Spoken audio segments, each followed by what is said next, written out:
अफजल खान के वध उपरांत महाराज ने तुरंत आदिल शाही की सेना को नष्ट कर कोल्हापुर तक के क्षेत्र पर कब्जा कर लिया। तो आदिल शाही को कैसे आश्चर्य हुआ। और उसके बाद महाराज ने कोल्हापुर के पास एक खुले मैदान में रुस्तम जमान को, जिसे आदिल शाह ने महाराज के खिलाफ भेजा था, उसे भी कैसे मात दी। पिछली कुछ कड़ियों में हमने इस इतिहास का गहराई से अध्ययन किया है, लेकिन इतने झटकों से भी आदिल शाही इतनी जल्दी शिकस्त नहीं खाने वाली थी। तब आदिल शाही ने महाराज को रोकने के लिए उनके खिलाफ अपने तीसरे अभियान की योजना तहत इस बार अपने जबरदस्त सख्त सरदार सिद्दी जौहर को महाराज के खिलाफ नामजद किया। उसने मजबूत घेराबंदी करके महाराज को पनाला किला में ही कैद कर दिया। इसके अलावा इसी समय उत्तर से औरंगजेब ने उसके एक मातब्बर सिपहसालार शाहिस्ते खान को महाराज पर रवाना किया। यह पूरा इतिहास हम अपने इस हिस्ट्री और हम चैनल पर पिछले कुछ एपिसोड्स में देख चुके हैं। यदि आपने अभी तक गहरे इतिहास का वह अद्भुत टुकड़ा नहीं देखा हो तो अभी जरूर देख ले। उससे हमें इस और अगले इतिहास को देखने के लिए उचित लिंक प्राप्त होगी। तो हम पिछले भाग में गहराई से समझ चुके हैं कि इस दोहरे संकट में फंसने के कारण महाराज और स्वराज के लिए कितनी मुश्किल स्थिति पैदा हो गई थी। तब वैसी प्रतिकूल स्थिति को मात देने के लिए महाराज ने मन ही मन ठान लिया कि इससे बाहर निकलने के लिए कुछ प्रयास अभी करना बेहद जरूरी है। फिर उन्होंने वहां से भागने की एक बड़ी योजना बनाई। हम इसी गहरी योजना को इस क्षेत्र में और गहराई से समझने जा रहे हैं। चलो तो फिर।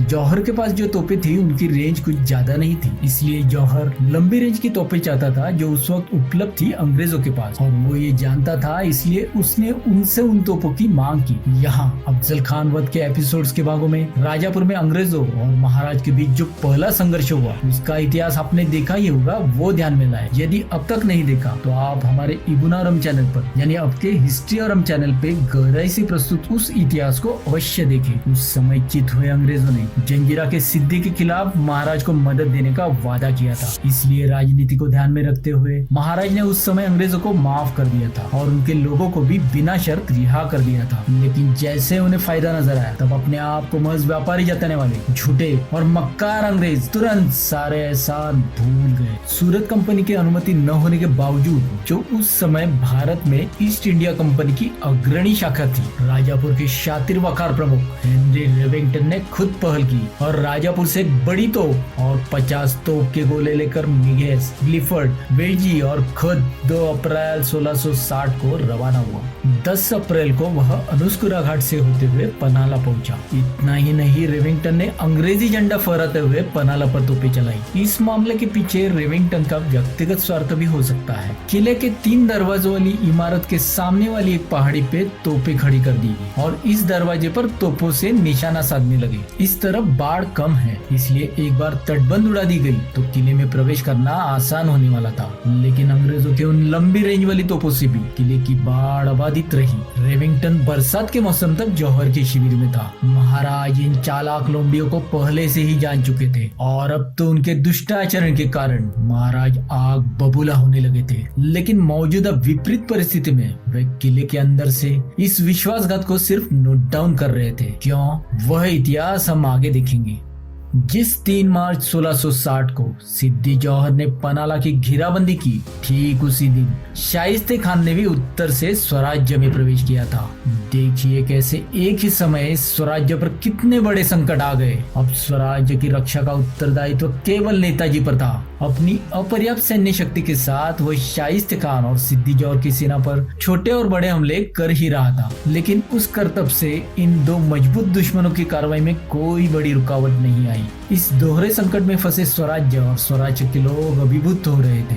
2 महीने बीते, 3 महीने बीते। अब स्वराज्य के स्वार्थ से ग्रस्त अनेक वतनदारों को स्वराज्य के विनाश के स्वप्न दिखने लगे। इसमें रिवाज के अनुसार इन वतनदारों को आदिल शाही से धमकियों से भरे फरमान भी मिलने लगे थे। जैसे ही वे इन्हें प्राप्त होते, बाढ़ पे बैठे इन वतनदारों ने अपनी गद्दारी के बदले में बादशाह से अपने पुराने वतनों की भीख मांगना शुरू कर दिया। पनाला की घेराबंदी को 4 महीने हो चुके थे और बरसात का मौसम शुरू होकर 1 महीना बीत चुका था। इस कारण महाराज बेहद चिंतित हो गए थे। उन्हें एहसास होने लगा था कि आदिल शाही में अभी भी अच्छा खासा दम बाकी है। सिद्दी जौहर की घेराबंदी आज भी उतनी ही कड़ी है जितनी शुरुआत में थी। नेताजी के बाह्य प्रयास व्यर्थ जा रहे हैं। किले में भी धीरे धीरे आपूर्ति खत्म होती जा रही है। दूसरी ओर पुणे में शाइस्ता खान ने भी स्वराज्य पर हमला करना शुरू कर दिया है। अब तक तो शाइस्ता खान की गति धीमी है, लेकिन अगर हम इसी तरह यही फंसे रहे तो शाइस्ता खान धीरे धीरे स्वराज्य को पहुंच देगा। इस विपरीत परिस्थिति का असर हमारी सेना पर भी पड़ रहा है। उनका धैर्य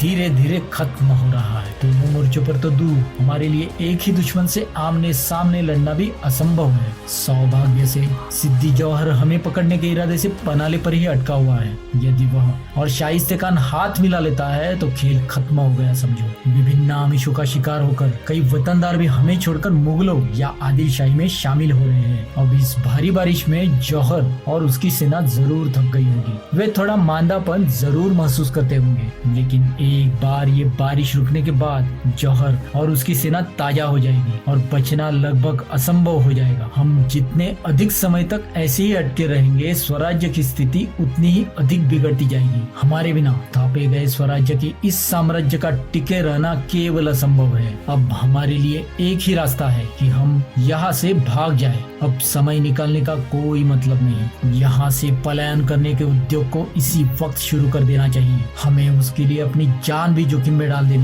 देंगे, मगर वह भी एक सुनियोजित व्यापक योजना के साथ। अब हम यहाँ महाराज द्वारा तय की गई योजना के प्रत्येक चरण को ठीक से समझाएंगे, तभी हम इस जानदार और शानदार इतिहास को ठीक से समझ पाएंगे। पहला कदम यह कि महाराज ने अपने विश्वस्त गुप्तचरों को कड़ी घेराबंदी के बीच से कोई ऐसा रास्ता ढूंढने को कहा जिससे होकर विशालगढ़ की ओर भागना संभव हो सके। तदनुसार गुप्तचरों ने बहुत सावधानी बरतते हुए और अपनी सारी कुशलता दांव पर लगाते हुए एक बहुत ही कठिन और संकरा रास्ता खोजा, जो दुर्गम स्थान होने के कारण रक्षक कम थे और सैनिकों की संख्या भी, और इसकी विश्वसनीय जानकारी महाराज को दी। पहला चरण पार। अब अगला कदम मनोविज्ञान का आविष्कार है, यानी इस ऑपरेशन तक दुश्मन को सम्मोहित कर देना, दुश्मनी सेना को मोह लेना और उसे बेसुध कर देना। आदिल शाह सिद्दी जौहर को कड़ी चेतावनी दे रहा था कि शिवाजी एक बेहद दगलबाज इंसान है। वह जो कुछ भी कहता है उस पर जरा सा भी एतबार न करे। लेकिन अब जब 4 महीने बीत चुके थे तो जौहर का शुरुआती उत्साह भी कुछ फीका पड़ने लगा। इसके अलावा जौहर विद्रोही स्वभाव का भी था, इसलिए महाराज को थोड़ा विश्वास भी था कि यहाँ कुछ दाल जरूर गल सकती है।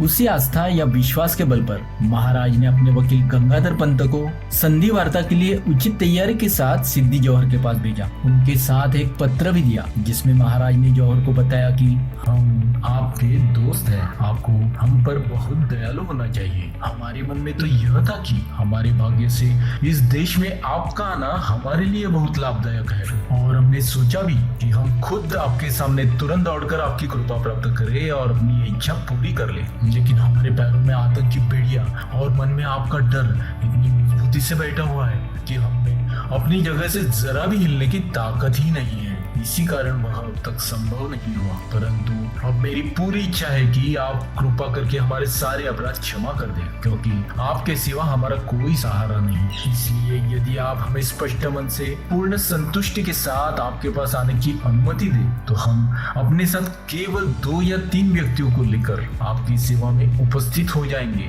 और अपने मन की सारी बातें आपके सामने प्रकट कर देंगे। हम आपसे मिलकर इस भयभीत मन का समाधान कर इस हृदय को शांत कर देंगे। अगर ऐसा होगा तो आपकी हम पर पूरी मेहरबानी होकर हम गरीबों के आप पालन करता साबित होंगे। भाषा पर ध्यान दे दोस्तों। यह पत्र पाकर सिद्दी जौहर बेहद खुश हुआ। जौहर को लगा कि उसने दुश्मन के नाक में दम कर उसे अपना मुंह खोलने पे मजबूर कर दिया है। जौहर एक कसा हुआ सेनापति था, एक मंजा हुआ बहादुर सेनानी था, लेकिन राजनीति में उतना मुरब्बी नहीं था। उसने तुरंत महाराज को जवाब भेजा, हम इस देश में आए हैं, लेकिन बादशाह के हुक्म की तामील कर आपको पूरी तरह से गिराने का हमारा कोई इरादा नहीं है। नहीं, हम आपको पूरी तरह से खत्म करने की कोई नीयत रखते हैं। यदि आप दोस्त बनने और आपसी दोस्ताना रखने के लिए सहमत है तो वह बेहतर ही होगा। करार मदार ऐसा तय किया जाता है कि हर अवसर पर या हर व्यवहार में आमने सामने या पीठ पीछे कोई अंतर न रखते हुए बेहद कोशिशों के साथ आपका एक बाल भी वाका नहीं होने देंगे। हमारे दिल में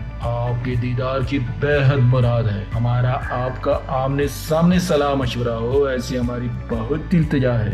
ये जानते हुए आप हमारे डेरे में बेशक चले आए। एक और चाल कामयाब। अब महाराज की अगली रणनीति शुरू हुई। पत्र पर पत्र जाने लगे। महाराज के दूत जौहर के पास जाने आने लगे। ये दूत और महाराज के जासूस जौहर के शिविर के चारों ओर इन नए विकासों की खबरें मिर्च मसाला लगाकर फैलाने लगे। जौहर के खेमे में खबर फैल गई कि जौहर और शिवाजी में समझौता होने लगा है, उनकी बातचीत शुरू हो गई है। ये भी अफवाह फैला दी गई कि जौहर और शिवाजी के बीच कुछ मिली भगत है। गुंजाइश यह है कि ये दोनों एकजुट होकर आदिल शाही के खिलाफ विद्रोह खड़ा कर देने वाले हैं। शिवाजी राजा ने जौहर को कुछ रिश्वत भी पेश की है। जौहर आदिल शाह को सबक सिखाने के लिए शिवाजी राजा की मदद लेने की कोशिश कर रहा है, वगैरह वगैरह। अंततः 13 जुलाई को महाराज ने स्वयं सिद्धि जौहर के शिविर में जाने की तैयारी दिखाई। महाराज को इस राजनीति के 2 परिणाम अपेक्षित थे। एक और, जौहर की सेना बेसुध बन जाए और हमारा पन्हाला से पलायन आसान हो जाए, और दूसरी ओर जब हम भाग निकले तो ऐसा संदेह फैल जाए कि जौहर ने ही हमें भागने में सहायता की है और उससे जौहर का कांटा आदिल शाह द्वारा खुद ब खुद निकल जाए। हमेशा की तरह महाराज एक अलग ही चाल चल रहे थे। अतः संधि पर बातचीत करने का मतलब जौहर अपनी ही कब्र खुद खोद रहा था। शिवाजी समझौता करने को तैयार है, इस बात से जौहर बहुत खुश था।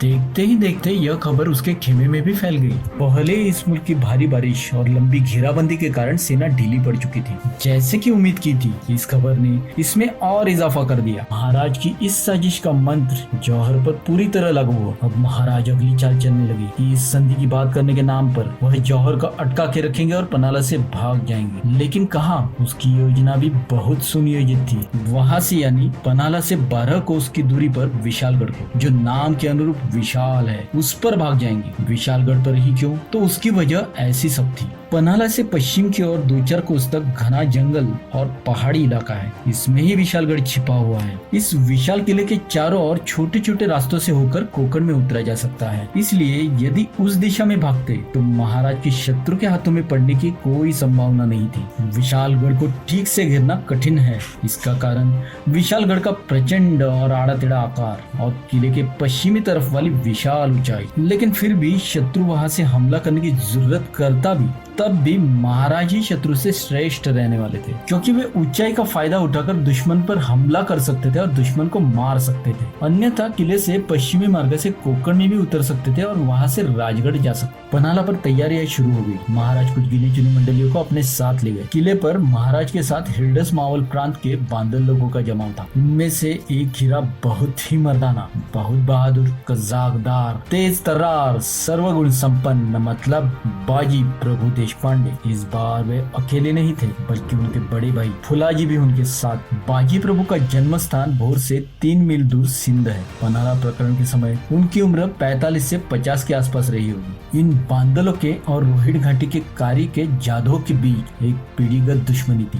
दुश्मनी मतलब जानी दुश्मनी। लेकिन महाराज ने इन सभी पराक्रमी, शक्तिशाली, जुझारू, जबर लड़ाकू मगर सदैव एक दूसरे के खून के प्यासे सरदार अपनी पीढ़ीजात दुश्मनी को भुलाने लगाकर उन्हें राष्ट्रीय उद्देश्य के लिए एक साथ लाया। उनकी एक दूसरे की जान लेने में बर्बाद होने वाली शक्ति और ऊर्जा को महाराज ने राष्ट्रहित में लगा दिया और उनकी व्यर्थ वीरता को प्रवाहित करते हुए उन्हें भी अपने साथ अजरामर कर दिया। और इसलिए यह लोक विलक्षण जानता राजा है। मित्रों, यहाँ याद रखें कि यदि प्रत्येक देशवासी अपनी ऊर्जा एक दूसरे से लड़ने में बर्बाद करने के बजाय अपने विवादों को किनारे रखकर वही ऊर्जा राष्ट्रीय कार्य में लगा दे, तो उससे उसे और देश को शाश्वत लाभ होगा और उस राष्ट्र को चिरंतन अखंड रहने से कोई नहीं रोक सकता। कम से कम जब हमारी अपने अखंड भारत माता के पहले ही इतने टुकड़े गिरने के बाद तो हमें इस बात के महत्व का एहसास अवश्य होना चाहिए।